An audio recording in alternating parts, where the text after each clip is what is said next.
Salut à toutes et à tous, bienvenue à bord d'une vieille connaissance a priori, puisque vous aurez certainement reconnu la silhouette familière du BMW X3 à quelques détails près. Cela dit, il ne vous aura pas échappé que sous ces contours classiques du SUV intermédiaire BMW se cache en réalité le iX3, la version 100% électrique du X3, reconnaissable donc à quelques éléments de style assez notables, pas uniquement de simples effets de design en réalité, puisqu'il s'agit également d'améliorer son aérodynamique. Regardez par exemple la calandre spécifique, les doubles haricots sont pleins désormais, voilà, soulignés de notes de bleu, du bleu que l'on retrouve également au niveau des logos et des bas de caisse.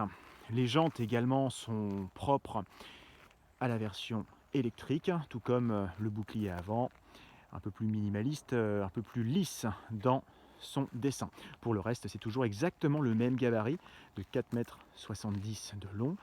Rappelons d'ailleurs que la plateforme du X3 a été prévue pour justement prévoir une électrification a posteriori, ce qui nous laisse entrevoir en principe un résultat plutôt abouti. Les batteries donc de 80 kWh sont logées dans le plancher, dans les sous-bassements, ce qui permet donc de ménager un espace à bord qui reste strictement identique au X3 à motorisation conventionnelle. Voilà. Toujours aussi habitable, il perd simplement sa banquette coulissante. Au niveau de la planche de bord, c'est toujours le même environnement. Voilà, tiré à 4 épingles, une finition extrêmement soignée.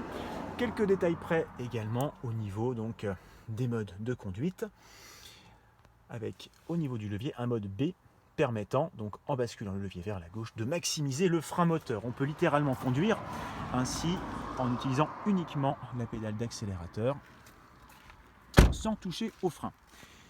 Si l'on jette un œil du côté du coffre, également, volume préservé là aussi, 510 litres de capacité, tout comme un X3 conventionnel. Il perd simplement l'espace situé sous le plancher,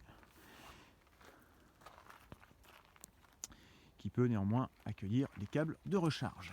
Côté performance, comme toujours avec une motorisation 100% électrique, on dispose d'un couple maximal disponible dès le démarrage, 400 Nm, donc c'est vraiment très généreux, très musclé en relance, en accélération aussi, 286 chevaux et un 0 à 100 en 6 secondes 8.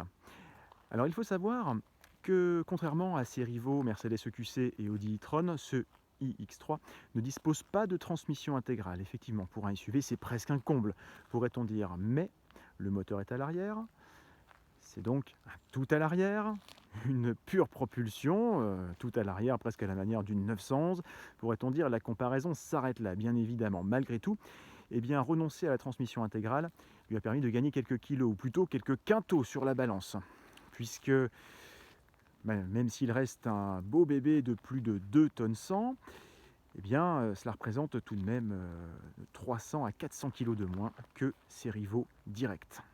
Cela se traduit, grâce à cette architecture, par une relative agilité et un comportement routier toujours très stable, vraiment très plaisant, un très bon confort de roulement également. Donc malgré tout, même si on peut reprocher aux électriques généralement un relatif manque de caractère, de tempérament, puisqu'au niveau mécanique, c'est toujours un peu la même chose, soyons honnêtes, toujours un fonctionnement extrêmement feutré, extrêmement linéaire, malgré tout, en filigrane, on pourrait trouver donc dans ce comportement routier, dans l'esprit de ce iX3, un soupçon de tempérament BMW. Donc quelque part, l'honneur est sauf. L'honneur est sauf et facturé tout de même minimum 69 950 €.